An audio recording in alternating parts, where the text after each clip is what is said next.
say people choose to be unhappy, do you really think it is as simple as that? No matter what is happening to you, it's the matter of focus, of shift of what you're actually going to do with that, rather than seeing, oh, this is something negative. In simple terms, why do people have limiting beliefs? Well, it's just what they learn, right? We have to actually unlearn all the BS, which is short for belief system, of course. Yeah. I grew up in Germany, and I lost my dad when I was 10. Whoever they are, who's laughing now? Probably also what attracted my abusive relationship. There's haters' comments. I've had people attack me on live videos. That's such a good question.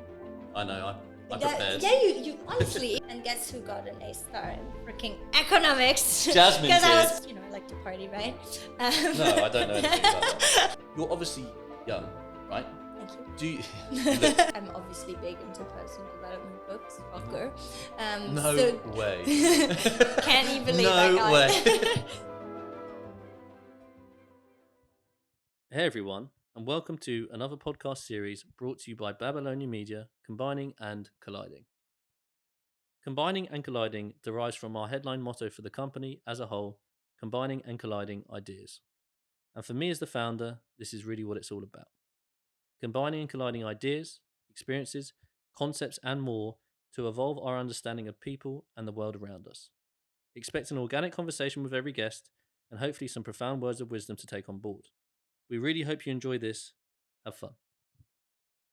Hello everyone and welcome to the Combining and Colliding podcast, the latest in a set of flagship series from Babylonia Media. Combining and Colliding derives from our headline motto and philosophy within Babylonia Media, the combining and colliding of ideas, where we essentially collide ideas, opinions, experiences, individual perceptions, and see where it takes us. For this episode, I'm joined by the beautiful, gorgeous, glamorous, and positively infectious character that is Jasmin Manke. Manke, actually, isn't it? Manke. Did I say Manke or Manke? Manke is good. Manke is good. Success coach, mentor of mentors, and entrepreneur who travels the world empowering women to be the best they can be and be the best versions of themselves through the Confident Boss Academy. Is that correct? That's correct. Brilliant. I've done my script. Thank you. Hi, how's it going? Appreciate it. Hello. Hi, everybody. Thanks for listening. No, thanks for being here. So, first question is, what's happiness to you? Ooh, that's such a good question. Happiness to me is definitely growth. We've just done an Unleash Your Power Within event by Tony Robbins for the last 4 days, and progress equals happiness, growth equals happiness. Because I think if we stop growing, we die. So we don't actually have that necessity of being there, of doing something, of purpose. So I think happiness is enjoyment of little things, big things. It doesn't really matter as long as we feel like we're moving forward. Cool, good answer. Do you think most people are happy in this world? Or do you think we're in a the reason why I asked that is because obviously it's personal perception to some extent, but you see people all the day and they come to you and they're obviously looking for something bigger. Do you worry for the world overall in the sense that a lot of people aren't happy, or do you think it's actually better than what's being put out there through the media? It's a good question, and I think it's definitely, what you focus on it will expand. So obviously my focus is on happiness, on growth, on abundance, of helping people and what's positive and what is possible in this world. So I think my surroundings are very positive and their growth mindset is always there. And I actually am very tight on who I spend my time with and what I do and what I don't do. So in my world, there is a lot of positivity, and I have a lot of people out there that are positive.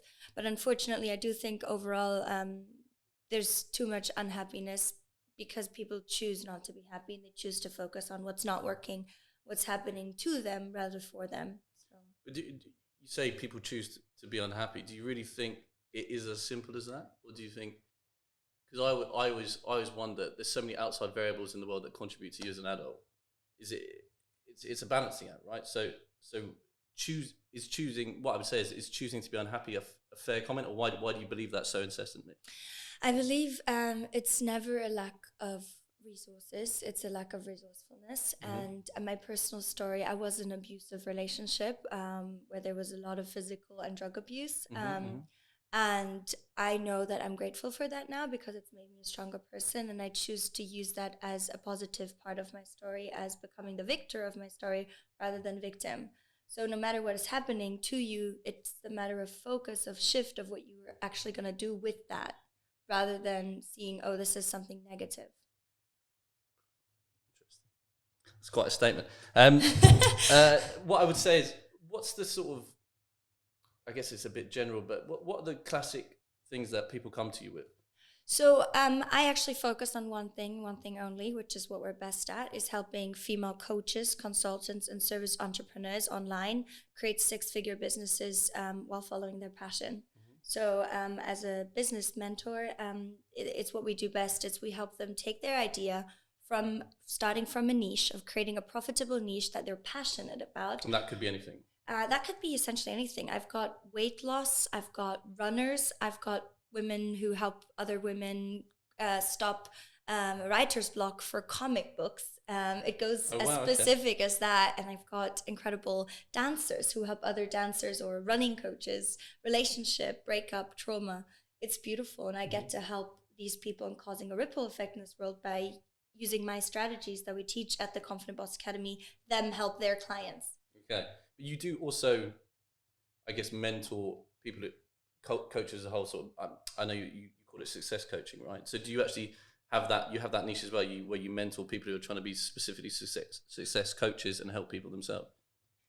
So you mean I help them build their business? Well, I know you obviously lead people to build their own business, but specifically what you do, you also mentor people to do what you do as such, right? Is that correct? I don't necessarily help business coaches because I believe in helping essentially, if they're a business coach, then why are they coming to me for help? Because they would have the knowledge. I believe that in theory, but everybody needs someone, right? Or... Of course. There's always a next level. But I do actually believe in helping more women that have a specific passion that they're not sure they can bring out, like life coaching or relationship coaching. Of course, business coaching too, but it's not what I've specialized on. I mean, in my clients, that's more of my specialty, like high ticket sales and webinars and funnels and all that stuff. That's what they learn from us. And if they choose to go into that direction afterwards, sure. Yeah, fine. But so you're really open to what people do afterwards. It's more about homing on certain values, principles that you think will help. I'll give you a good example to clarify. So basically, I started out overcome fear and gain confidence, because I wasn't a business coach to begin with, because I didn't have the clients. But my business exploded and I got so many clients and did really well that I kind of shifted and pivoted into the direction of a business coach, because that was the natural next step, because people kept asking me. There was demand. So I created this supply for it. I know you talk about limiting beliefs quite a lot. Yeah. Why, I guess in simple terms, why do people have limiting beliefs? Well, it's just what they learn, right? We have to actually unlearn all the BS, which is short for belief system. Obviously, if you focus on negative things, that's what you're going to attract more. And then you have limiting beliefs because you obviously, as you grow up, if your family keeps, fighting over money, or they're fighting over certain things, and you mentioned also your family, you might have a limiting belief from that without noticing. Subconsciously we attract those beliefs because that's what we build references to because of what happened in real life. It could be such a simple thing, like your neighbor, said something to you and you take it personally. Like everybody's against me because, they forgot me in one thing, and then you make it this massive thing, and then you create a limiting belief around it. Do you think to really sort of excel in life, you have to have a mix of being quite emotionally intelligent but also quite thick-skinned? And do you know what I mean by that? You have to understand that the outside world has a lot of, I guess, bullshit, that the other version of BS. Yeah. There's no point of taking it on board. It's too much. But at the same time, be conscious of what you're hearing and what you're speaking about, so it actually propels you forward. I appreciate that comment. And so I grew up in Germany, and I lost my dad when I was 10, my 10th birthday, and then I actually got really bullied at school, and that's when my belief was formed that I'm fat, I'm ugly, people hate me, nobody wants to be my friend, I don't belong, I'm not loved, which probably attracted... Whoever they are, who's laughing now? Yeah. That's what I'm going to say. Sorry. Actually, I have people applying for my internship now, so that's kind of hilarious. Yeah, okay. But yeah, so... No, but it's probably also what attracted my abusive relationship. Because, when you lose the self-worth and you have that lack of confidence in yourself, guess what you attract? That's why it also brings back to the lack of resourcefulness. What they're focusing will expand. So if you're in there and you keep playing the same song, same story, that's what you're going to attract. But by being thick-skinned, I had to learn that because because I was definitely not thick-skinned. And even now, I'm a very emotional, sensitive person.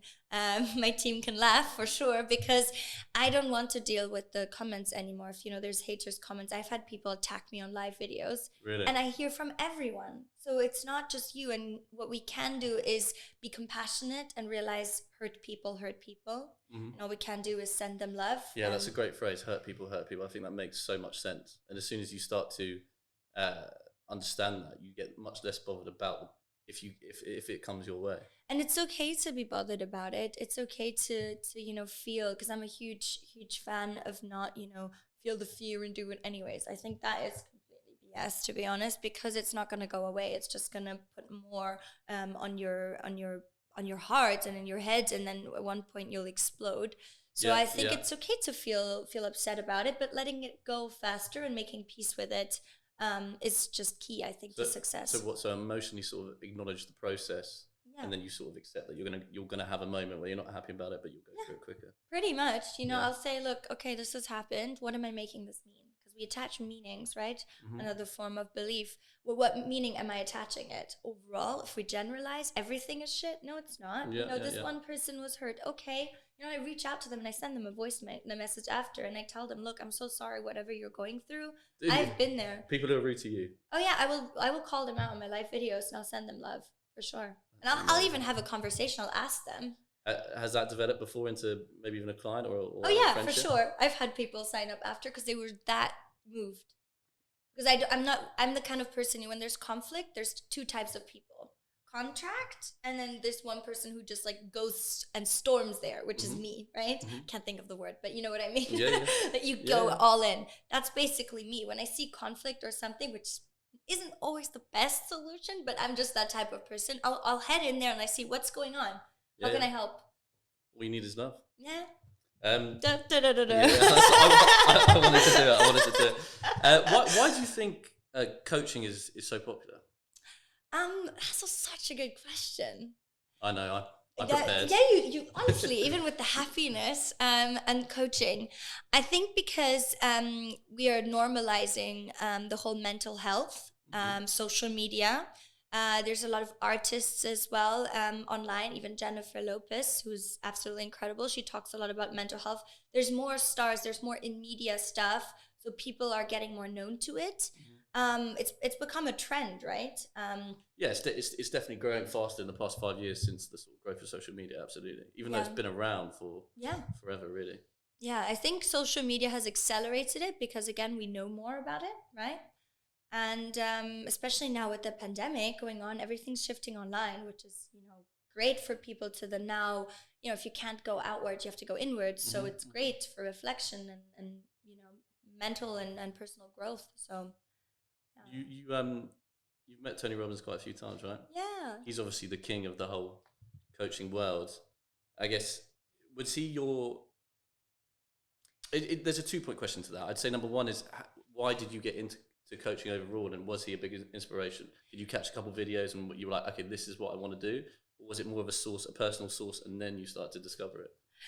4 years ago, 2016, I went home from my hedge fund 9-to-5 boring job in rainy London, Knightsbridge, and I realized that I wanted to do something different, and I decided to start a coaching certification with a Facebook ad. There was a Facebook ad for it, and that's how it all started. I was like, coaching certification, okay, I can do that when I'm older and I'm pregnant, sitting at home, I don't know, $50 an hour kind of job on the side. I had no idea I was going to build a 7-figure empire at that stage. I did not understand the power of coaching at all. And then all of a sudden I went to Mod 1. I've never even heard of Tony Robbins before at that stage. Right, okay. And went to Mod 1 in Earl's Court at the Marriott or something. Stepped into the room for my first coaching, certification, whatever, module weekend. And I realized that was just what I was meant to be doing. It just hit me like a bus, Was this one of the sort of massive conferences with thousands of people, or was it quite a small one? It was like 200 people for coaching certification, just to learn to become a coach, because I thought it'd be good for a leadership position in the corporate world, because I didn't believe that I could be successful without climbing the corporate ladder. Yeah. So you see my beliefs under there as Yeah, well, yeah, right? And that's what I was taught. You know, I didn't think you can do something you love and be successful and be abundant and actually have fun. Like that just didn't go together for me. And then I realized, okay, damn, like I can actually do this. There's like people in there and I know all the answers. I don't know where I know the answers from, but I felt like I was the one who kept on raising my hand, and just that was just me. And then I realized that that's what I wanted to do. And I never felt in my entire life before that I actually loved doing something. And I think that was one of my biggest fears, is actually not enjoying 100% what I do. Because, you know, there's so many people right now, they ask me like, I'm so lost, Jasmin. I don't know what I want to be doing in life. Probably why I'm so passionate about helping women find their passion. Yeah, of course, yeah. And that it's okay to do that as well. And then 3 years later, I already built my business. I split up with my boyfriend. I quit my job within 24 hours, left the country, went on traveling, all this like, you know, stereotypical, but I actually did that. And then I was like, I don't know what I want to do for my birthday. You know, I stopped drinking alcohol. I stopped, you know, all like negative habits, and like really focusing on my mental health and happiness, and remember like growing and all that. And then I saw Tony Robbins. I was like, okay, I always wanted to go to Miami. And when you say you saw what, you saw online, an ad or something like that? Yeah, YouTube, something like that. Like people kept talking about it. So I was like, you know, because I was in that industry, I was already doing my coaching business. And it was over my birthday. I didn't know where to celebrate my birthday, where there was a party, because, you know, I like to party, right? No, I don't know anything about that. I don't know anything about what you're talking about. So I love to dance. I love to be around positive people. Oh, you dance? Like, I didn't know you and danced. you didn't? No, Oh, I didn't. check out my YouTube channel. Okay, I will. Yeah. But basically, so I went to this event. It was 7,000 incredible people that also didn't drink, but there was a party and there was personal development over my birthday in Miami. So I was like, amazing. That's what I'm going to do for my birthday. Went to the event and then decided on the second day that I'm going to sign up for the Platinum Partnership. So I ended up doing 16 events in 12 months, the entire 2019. Okay. So that's my Tony Robbins story. And then from then on, it's just been an upward trajectory, really. Yeah. Exactly, because I immersed myself, and thank God I did it last year with so much travel, you know, because now 2020. Yeah, not so good. Not so good. How's it been for you, the whole COVID thing overall? I guess you can obviously coach online and that sort of thing, but has it been a drop? I'm not so concerned about the income, I guess, but I mean more, has it caused more, I guess, has it surprised you people are struggling in a different way now? So there's been a lot more fear of uncertainty from the clients and prospects we're speaking to. There's a lot of concern because obviously it has affected them. My business has always been 100% online. All my employees, we're all online. We're from Asia to Europe to US to everywhere. It didn't really affect us. It actually brought us closer because now everybody's home, which was cool. And now we actually connect and communicate even more. So it was quite fortunate in that way. It allowed me to reconnect with other people as well that I didn't reconnect before. One of my team members from Berlin, we just reconnected. We went to school together when we were 12. Now I hired her as an integrator because, yes, Vivi over there. Hi, in the studio live. So now she gets to spend more time with me, was able to quit her 9-to-5 job, following her passion as well, bring her onto the business, because we're so busy. So in that way, it has been a positive effect to our company as well, because we get to actually help people. And in a way, I mean, of course, I'm very sad for all the losses. I mean, I know what that feels like, unfortunately, but in the end, it's what are we going to do with the situation, you know? And Tony actually made this reference. You know, the door is closed now, and we either going to try to keep on opening that door over and over again, or we just decide to open a new door and go that way, because that's the way the world is headed. This is a new beginning. This is the new normal. And how can we adopt to that? Yeah. Do you think people in general are actually, I mean, this is not the only reason why I've done Babylonia, but it definitely pushed me on to get on with what I really want to do. Do you see that happening a lot? 100%, because now they're quote unquote forced because they've been laid off. And that's what I always preached that before. I'm like, look, don't wait before it's too late. And now you're forced to make money, because then you come from luck. rather than from abundance of like, Sure, I sure. want to be doing this on the side and I'm going to replace my income and do this slowly and gradually. Now they're like, okay, there is no income. Let's make this happen now. But I guess that feeling of you're back against the wall is sometimes essential. And for me especially, I've had to force myself to feel like my back's against the wall, even though maybe it's not. And I find that so interesting that now it's people actually doing what they want because they've got no choice. I think it's a type of character. I mean, for me as well, I quit my job and left my boyfriend, left the apartment within 24 hours and just packed up my life. And that's me, and maybe you too. In that sense, it helps us. Some people, it does freak them out because it does take a very strong type of personality to do that. Not because they're not strong, but because they have a different type of dealing with these kind of stressful situations. Well, also I guess safety nets are there, which it's just too comfortable. It's like I'm a big fan of. There's a particular phrase which is something along the lines of ease is sort of the biggest threat to progress, which I think is so interesting because it's so true, and I've felt it so many times before. If I feel I've got a safety net or security, it doesn't. It stagnates you, and stagnation is also on top of that. I mean, I know Tony Robbins talks about this. You need progress. If you don't have progress, you're not really satisfied. Then you get this sort of mundane lifestyle. That's what I think is so great about the coaching in particular is that it does push people to truly sort of be the best version of themselves and do what they want to do. You talk about positive thoughts only. My question is how? Because I think we talked about it, a little bit when I was saying be thick skinned so you could ignore the sort of bullshit the outside world that doesn't help you. But surely a lot of people come to you and say, how is that even possible? What's your answer there? Yeah, so definitely not positive thoughts only, but we can choose to focus on it as much as possible. So if you have a negative thought, you have around 17 seconds where you get to choose to have a new thought to actually attract a higher frequency. So just a quick law of attraction 101 is, what you focus on expands. In case, some of our listeners don't know what that means, it's something that is true. It's like the law of gravity, whatever, whether you want it or not, it just works. So basically, you can choose again. So if you have a negative thought, and you keep thinking it will manifest. It will just show up in your life. It's like, the classic example with one type of car and then it shows up everywhere, right? So when you have a negative thought and you keep focusing on it, you have to make that choice because it might be the same thought, like, oh, things are not working out for me. Replace that with, it will work out and it happens for me and it will work out, and you keep on focusing on that and you shift your energy. Just sort of elaborate on that point. I know that you have a master's in psychology, neuroscience, that sort of thing, but a lot of coaches don't.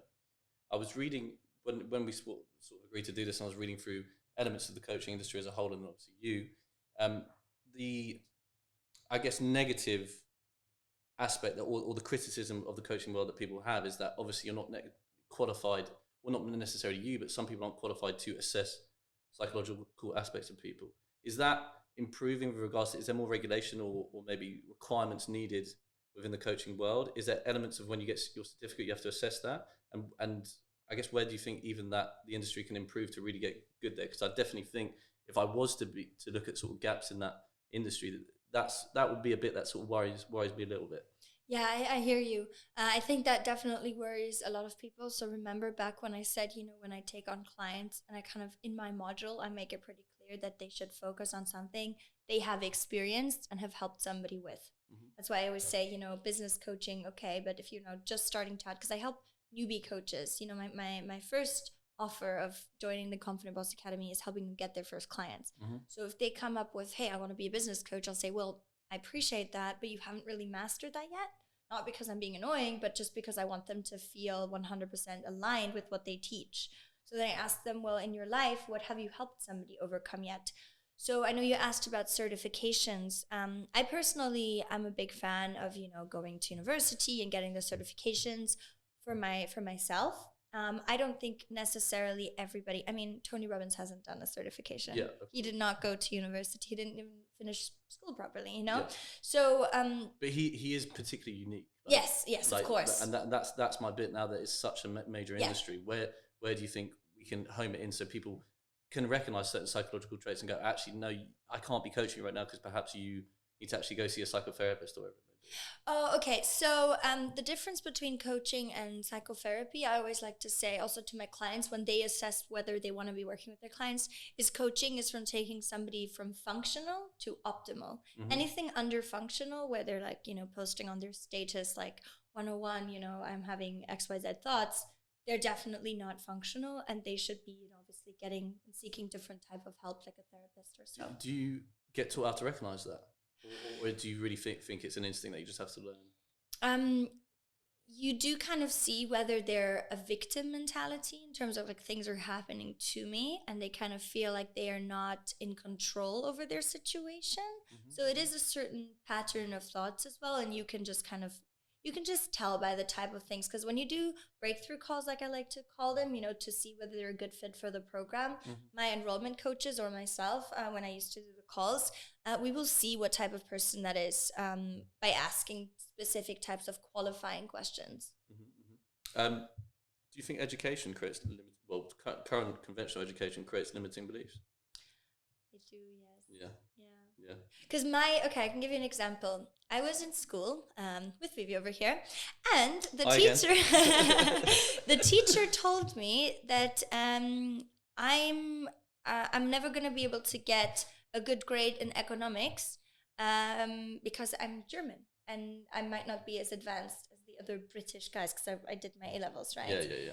And guess who got an A star in freaking economics? Jasmin Because did. I was pissed. Jasmin did. I was like, oh, watch me. So, thank God it shifted in a positive way. But I could have also been like, oh, okay, I'm just not that good. So you got told because you're German you wouldn't be good at economics?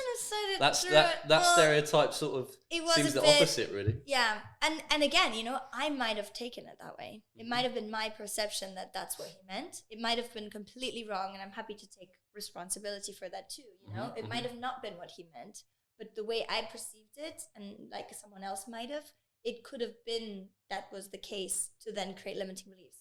Another example was, do you remember Of Mice and Men? I do. So we had to read that book, and I mixed around two words. That was, I feel that was like GCSE or A-level. Yeah, I remember. Back English. I remember that. And I mixed two words, empathy and apathy. And that was definitely because I was German, and English is not my first language. And I didn't get an A star in this exam just because I missed that one word, and I got a B. And then they basically told me that, the structure was... you get a B, I mean... No, but Jesus, that's awful. Yeah. But basically I didn't follow the structure, and I was always taught, so that created a massive writer's block for me. Because I felt like I wasn't doing it the right way. The right way, yeah, exactly. Yeah, so now I love videos and talking, because I know that's, what I can do, and I can freestyle. When it comes to writing, even now, sometimes I'm like, oh, I don't want to get it wrong. Yeah, of course. But I mean, as I'm sure you've learned, essentially failure or trial and error is essential. Yes, of course. It's the most important thing. What do you, I guess now that you've learned so much in your short time on this earth, what do you feel should be included in education that you've learned at a later stage in life that's really improves you? Leadership. Probably, have like an accountant course. just so you learn how to pay tax. No, but seriously, something more tangible, and also more specific to what type of job they actually want to be doing. Do you think you can learn leadership though, or it's natural? I had this conversation with someone the other day, and like I truly think you can learn how to do anything, but some people think leadership is a sort of not God-given talent, but definitely something you're born with. I mean, could you imagine me as an accountant? Very enthusiastic accountant. Yeah, oh, the numbers are looking great, you guys. You don't have to pay tax this year. No, but you basically, you can learn leadership, but is it really your natural way of being? Is it that sustainable? Is it the best fit for your character? Yeah. That's what I personally think. So, so just obviously probability-wise, not everyone's going to be a leader. But at the same time, you don't think people can, like, I think it's so potentially gratifying if you do learn to lead people, because you see so much and everybody goes through that. You think that's just not for everyone? I think everybody can be and be great at leadership, But I'm just thinking, is that really sustainable? Not everybody wants to be. Yes, And I yeah. think they should focus on what they want and what their strengths are rather than focusing on improving their weaknesses, which is a very bold statement. But you don't have to only be focusing on all your weaknesses if they're not holding you back. You can focus on your strengths and then outsource the rest, right? Like I know how to do Facebook ads and pixels and all that stuff. It's not my favorite thing to do. That's why I have somebody full time right now doing that, which she loves. So did you but at first when you're sort of on your own, you had to learn be a bit of sort of a Jack or Jill of all trades, right? That's why in the Confident Boss Academy I want to teach them everything from scratch so that they are not dependent on me. I don't want them to need me. I want them to know everything from scratch so they can do it on their own, because as the boss, you have to know what's going on, you have to know the numbers, you need to know a little bit of everything starting out. I mean, when you're opening a restaurant, it doesn't matter if you're the boss, you have to take out the trash if the trash is there. You have to clean the toilet. You know what I mean? Literally, that's how you start. That's my kind of work ethic. The work is there, let's get it done. I'm always going to be that hands-on. But at some point when you scale, it is advised that you outsource and hire, because then you get further faster, right? Yeah, no, I get that. And you only help women, yeah? Right now, yeah. Right now. What, I guess... Why? I would be the answer. Not that I'm against it at all. I think it's a great thing to do, but why? So it's a good question. And I mean, my first client, actually, he was a doctor from Chicago, and he was you a started doctor. Differently. Okay, fine. He was a doctor from Chicago, and I helped him set up his website and his whole like branding and business kind of stuff for his coaching business. Also from my coaching certification, Sure. We did a little role play, and then that was my first client, because he loved the way I coached. So I personally have shifted into helping more female coaches and consultants because it creates a safe space for women specifically, and I want them to be able to use the masculine and also the feminine energy.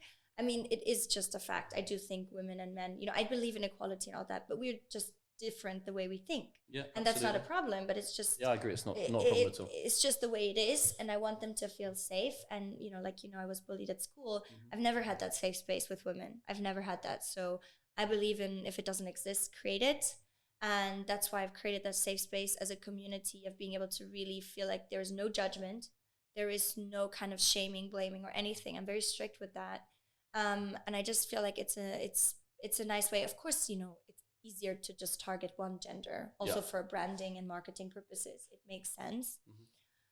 But I just felt aligned and called to do that. And who knows what the future... I've actually had a couple of one-on-one private clients where we've built like 75K masterminds, but that's going to be a completely different conversation to somebody who's just trying to get their first 5K month, So that's a whole nother story. What, when you said some people would come to you to do masterminds, what would be within your mastermind? What are you trying to do there if you do it? With the private clients? Yeah, with the private clients, yeah. That's more like a fun thing for me, to be honest. It's like on the side, like if somebody comes to me and they're like, hey, I need this, can you do this? I'll check with my team and see, do I want to do it? Okay. Can we do it? Can we actually get the results? Because I'm really big on 100%. I'll do like a consultation. I see, can I actually help them? And then yes, what's required and how much is makes sense for them and for me and for my team, of course. And then we basically create it for him or her. Have you had people who come to you almost begging you to work with them, but you just don't have anything to offer? Have you had that quite a few times? I've had that a couple of times. It's not that we don't have something to offer, but sometimes it's about, does it make sense for their time and my time? Sure. And also, is it feasible? You talk about being clear on desire. Being clear on desire? Yeah, what does that mean? Well, knowing what you want, first and foremost. Yeah, and how do you get there, I guess, is the bigger question. Well, I guess that's a conversation to have with yourself and yourself only. And I love that because I've been spending a lot of time with myself in my own mind of asking myself, what do I really want? We've just shifted actually into a more spiritual direction. We've just shifted into more spiritual direction, focusing on, like you said, desire and feminine energy as well, but also having the masculine structure. And I think knowing what you want is just really important, to actually think about what you want, not what you think you should be wanting. Like, me taking that corporate job, thinking that's the only way and making my family proud, but actually thinking, what do you personally as an individual want? Okay. Without other people's opinions, because sometimes we just ask for too many opinions that we forget to really connect with our own opinion. Do you, this is a tricky question, but I reckon you've got good insight to it. Do you think people really struggle with understanding like what happiness is? And what I mean by that is I do think sometimes I even literally had this yesterday. I was like, I'm really pleased with where I'm going right now. I'm like, this is a new feeling. And then you sort of get into your safety mechanism, or your brain sort of says, this is something new. Therefore, what's going on here? So that's the way I'd illustrate it. I love that question, and I'm really glad that you're happy where you're going. I love that. That's really beautiful. And I think that's something actually everybody should, and even if you're listening to this right now, it's okay to be proud of where you're going. It's okay to acknowledge it's not bossy or, selfish or something. But actually being excited. I'm also very excited where I'm going. So high five to that. Yay! But I think it is actually a good piggyback question to my answer before. It's actually knowing, what does happiness mean to you? And I remember that was the first question on this podcast, right? Is asking, what does happiness really mean to you? And I had to think for a second, right? Because I would hope so, that you have to think. Yeah, no, but I love your questions, and I love tricky questions because it brings me also out of my comfort zone, which I'm a huge fan of too. Yeah, it's essential. Getting out of your comfort zone is essentially the only way you'll progress. Exactly. So equals happiness, right? Okay, cool. So I think it's important that people actually recognize what happiness means to them individually, by not taking my definition of happiness, your definition, or someone else's, or their neighbor's cat's dog, whatever definition of happiness, but their own definition of happiness. Which for you, I know obviously you said your sort of broader term, but personally, what was it that you identified when you first went on that journey about what was really going to make you happy?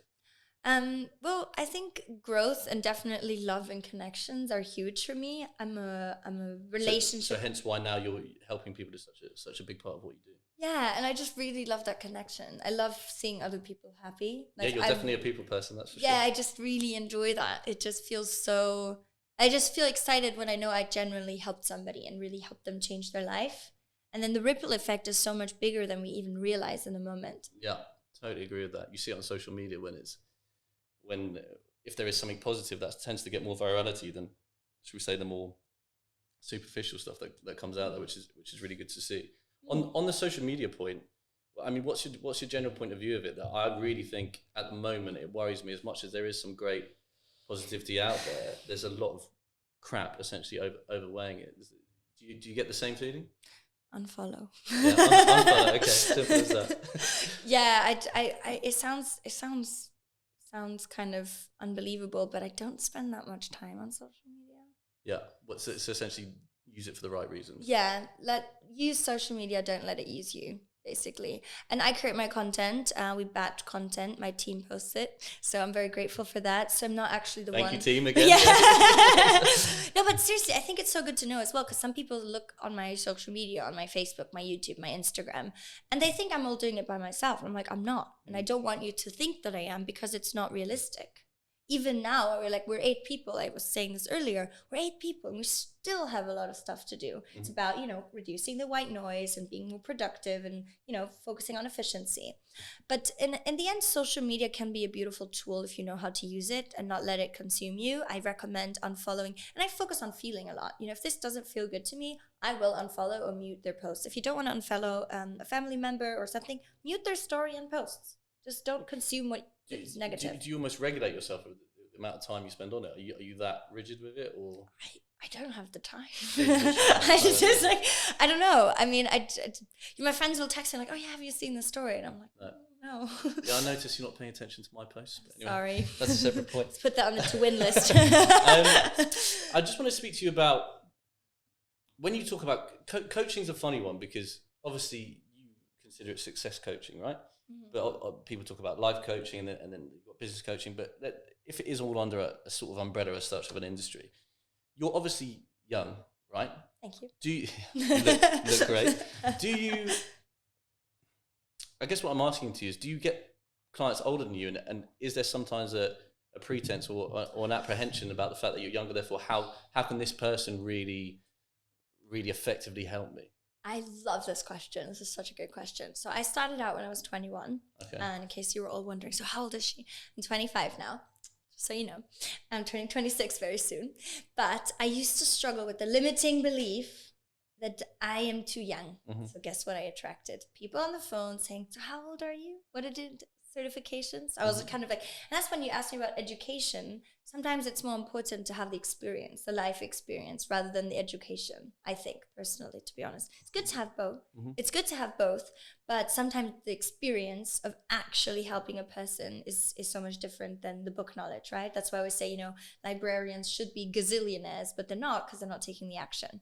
Right? Right. So okay. they know everything, but knowledge is not power, execution is, so actually doing it. So thinking about that, it actually leads me to my own mindset of knowing I am good enough. And then I saw somebody who was 19, was more successful than me and was doing exactly the thing. I'm like, I'm definitely not too young. And that just clicked something for me. It was my own limiting belief that was attracting these types of clients. And when somebody does ask me, which actually hasn't happened ever since in the last 4 years, I actually ask them, look, here are the results. Results speak louder than what I'm saying. Yeah, listen to my 100%. clients. Yeah. Look what they're saying. Do you want to get clients? Do you want to have a 6-figure business that you love or not? And if you don't, that's totally fine. But I have found a strategy. I have the recipe to your success. And if you want to know more about it, let's talk. Okay, so proof is in the pudding, essentially. It's an execution. So you can, and once you stop, but in the early days, you did have that. I did. And did you, I guess, have a few people who had to take a bit of a chance on you in the sense of when you were a bit of an unknown quantity? I guess because then it was more like one-on-one, I had way more time to really spend with them. So they would still getting great results, because otherwise, as you can tell, I have a very high standard for myself. So I would, if they didn't get the results right away, I would focus on, okay, well, what should they be doing? But it's also a fine line between, you are the coach and you can only advise what to do. They have to execute it. It's not your responsibility for them to say, do the work, because I can't sit next to them, even though sometimes I really wish I could just sit next to them and just post the things that I'm telling them to do. It's their decision, and sometimes they have to go through that process and learn, right? Like you said, the most successful people, they failed more than I have or anyone else, because they've just tried so many times. Yeah, I totally agree. It's part of the learning experience. Yeah, I totally agree. You're talking about execution. What do you think is the biggest halt in executing? And what I mean by that is, if I could illustrate it through my own experience, is it took a hell of a lot. I always knew, even for example with this, but I really wanted to do it for a long time, but putting pen to paper and actually executing it is almost is the space of years. What do you think really stops people actually executing in the first place? Apart from limiting beliefs, because that's an obvious one. But, but if you get past that, what's next to really execute? Complexity. Yeah. Complexity is the enemy of execution. So, in the sense of making it more complex than it needs to be? Yeah. Okay. Overthinking it, fear of the unknown. Because when you know what you're going to do, like actually taking a piece of paper and a pen and writing down everything that needs to happen from A to Z to outcome. And then you can rearrange it, take another piece of paper and just make it really clear. And then when are you going to do what can you do, and what can you outsource? And then it's not that complicated. It's just because it's all in our heads and we don't take time to write it down. It's complex, right? Yeah, we can't and literally see. writing it down is sounds like the simplest thing, but it is Don't essential. do it. Do you think sometimes, I saw there was a criticism about oversimplifying within coaching, and the sense that sometimes you do have to understand the layers to it. Do you think that's a fair comment, or do you generally think if you have a strong belief that most things can be simplified, it does normally last through? That's a really good question. I've not actually heard that before, but I can see that some people think that, if it's too simple, it's not going to work. Well, I think the criticism is, sorry to cut you off there, but the criticism is it doesn't necessarily address the point. So I think a good example was there was this executive coach who essentially was coaching someone, a big VP in a brokerage. and they did the whole simplifying approach, which I think is great for a lot of people, but in the end, that actually worked quite negatively for this person, and he ended up embezzling money and all this sort of thing. Now I know that's probably a rare case, but my point would be is there is complexity to people's psychology, and that almost kind of leads me back to the point about when there is a need to recognize if it's appropriate for a coach or a psychotherapist. So that's what I mean by that. I honestly think it's about the results. Like, focusing on, will the process get you to the results? Mm-hmm. That's also, what I guess, you decide when you work with a coach. It's like people don't sign up for the process too much. They sign up for, will they get me to where I want to go? So as long as the approach works to get you to the results, I guess it depends on the situation. So 9 times out of 10, you think simplification is always the best way? Again, if it gets you the results, if there's missing steps, of course not. Then then it's not too simple, but there's something missing. There's a layer or something missing there that you haven't paid attention to. Because I know that in my academy, I've had the complex version of the Confidence Academy, but I've spent the last year simplifying it, cutting down the videos to like, here's the content, here are the action steps, execution, to like 20-minute videos rather than hours and hours of content, But I know now that, if I'd cut one of the videos, they might miss, I don't know, something about like specific cost and consequences of niche marketing and messaging. That's an important factor. It's just a 5-minute video. Man, that video is important. So getting more to the point and focusing on the outcome and rearranging. I have this thing called sticky note approach, and you just like put all these things on sticky notes, and you kind of see, if you remove one, it's like playing Jenga, you pull one out, and then is it going to fall or not? I almost do that in my bedroom. There's just a ton of them. Like, yes, I've got that one. Yeah. There you go. So, talk to us a bit about your course, and if you don't mind me saying, I'm not against it at all. But some people when they're criticising the course world, they say, well, how can this person justify X amount, whatever it may be? Yeah. What happens in your course, and why do you feel there's a justification to charge hundreds of pounds, which I think is nothing compared to what some people do, but you're probably quite well valued the right way, but just a bit more elaboration on that. Yeah, and that's a good point actually. So I think it's important to put into relationship by pricing your course accordingly to the outcome that they're going to get, of how much that is actually going to impact them, valued at what price. So which I think is important. So some coaches obviously don't really understand that, and they just price it at X amount. It is important to have a reasoning behind it and really get your clients that kind of value. So for example, in terms of pricing, if my clients, when my clients get 10K a month profit every single month, that's like 120K a year minimum. That's the goal, right? Sure, it makes sense to invest a couple of thousand, right? If they know almost guaranteed they're going to get the results, right? Mm-hmm. So that's just an idea. We did pivot as well. We did give some offers out because of the coronavirus, and helping and aiding. Even at this stage, we're still... What you mean, just cheaper intro versions of elements of what you're talking about? Mm-hmm. Yeah, we've tried to pivot to the way where they still get some support, but we're not weekly, we're going bi-weekly, but still giving them that level of support and content and a lot of more free value. For example, I have a free group on Facebook for female coaches consultants. Today I'm actually going live. It is cool. Halloween's coming up, so it's how to stop scaring your clients with bad marketing. Okay, fine. So, I always like to have fun with it, but entertaining them, because I think it's an important part to realize marketing can be fun, but giving them valuable insights of tangible stuff they can do on their own.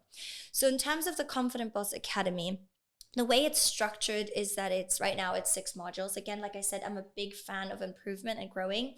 I will let clients run through it. Then I will assess, because your clients are giving you your best feedback.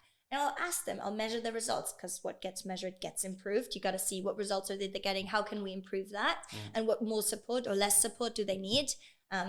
Just to piggyback on the less or more, do they need more? Do they need less? Is it confusing, or is it just the right amount?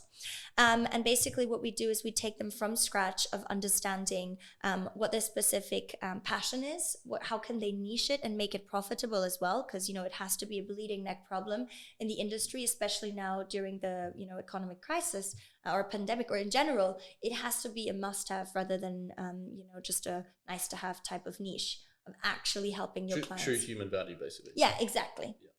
and creating that necessity type of offer, then allowing them to create the actual offer. I help them even with that.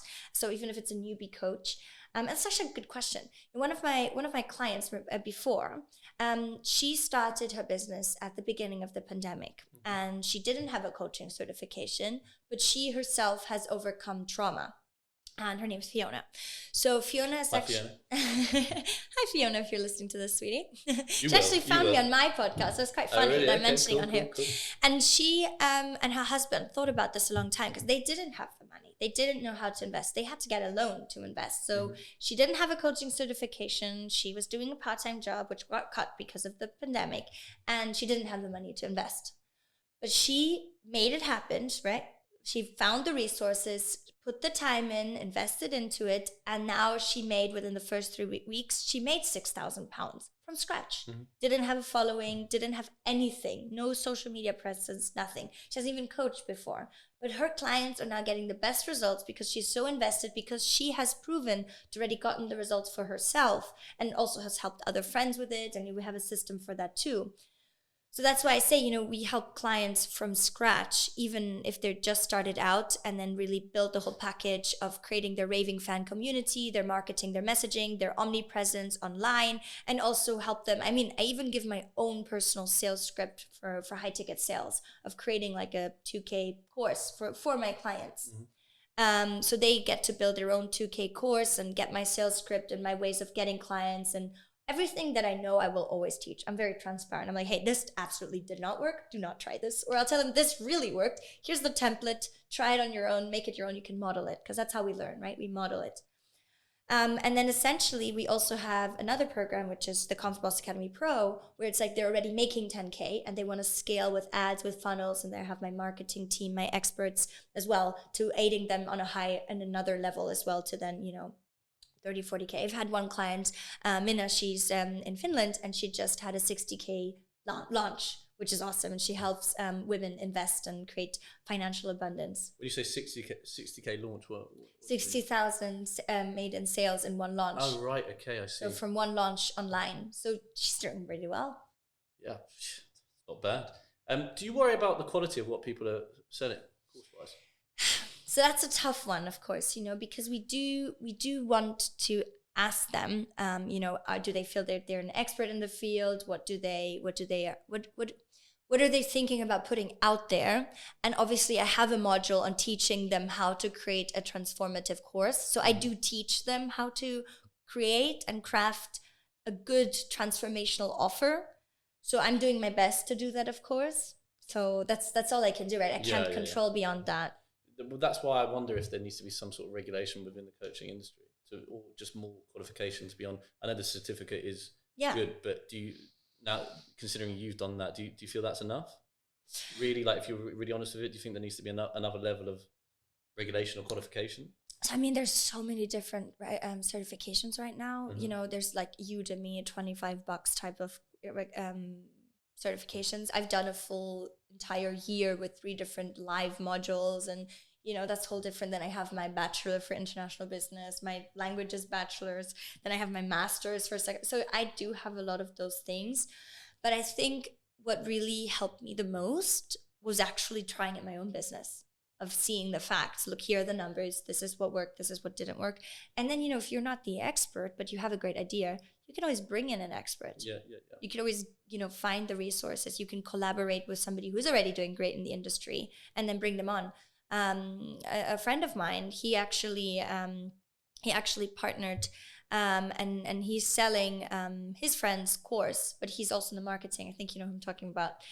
So you know what I mean. So it's a way of finding the resources. Jasmin, what is your favorite book? My favorite book right now, Harry Potter. Okay. I was expecting like some big personal growth book, but Harry Potter. Okay, fine. Good.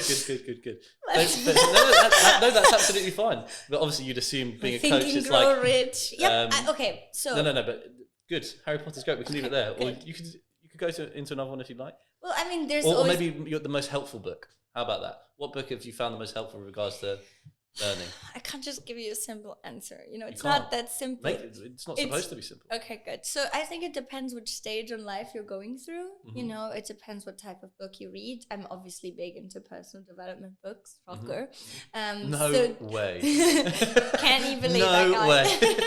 So it's just about what do I want to learn about, and then I'll find a book accordingly. So it really depends on which stage of my life I'm in. No real standout ones, especially in the early days.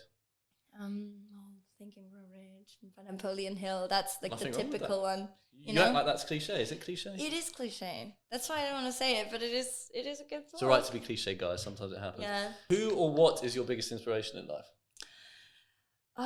You see, I don't like generalizing things. I think that's the thing. I don't have just one answer for these things because I'm such a You can have as many answers complex as you want. person. So obviously, my family for sure. My mom comes from a very poor background in Romania. I'm half Romanian. That's probably where my Eastern European fire comes from. My dad was German, so German, you know, putting things together. But both my mom and dad, they both started from scratch. My mom actually flew the country with 18 years old without a passport from Ceausescu because of the political situation. Both of them started from ground up. My dad also didn't have anything. He started with in a wheelbarrow selling coal to his village. Then he got a horse. Then he got a cart with a horse, and then he started selling. You know, like really like from ground up.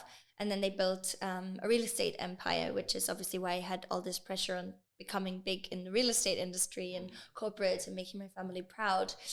But I think it's just so beautiful to see that kind of work ethic. So I think our big inspiration tend to be our family, or actually what has impacted us. And then on the inspiration side, I like people like Sarah Blakely. She's incredible. Sarah Blakey, she's awesome. From Spanx, First Made. Oh, yes, I do. I think I have on LinkedIn. Billionaire. Yeah, fine. She's awesome. I love that, you know, I listened to her live interview as well.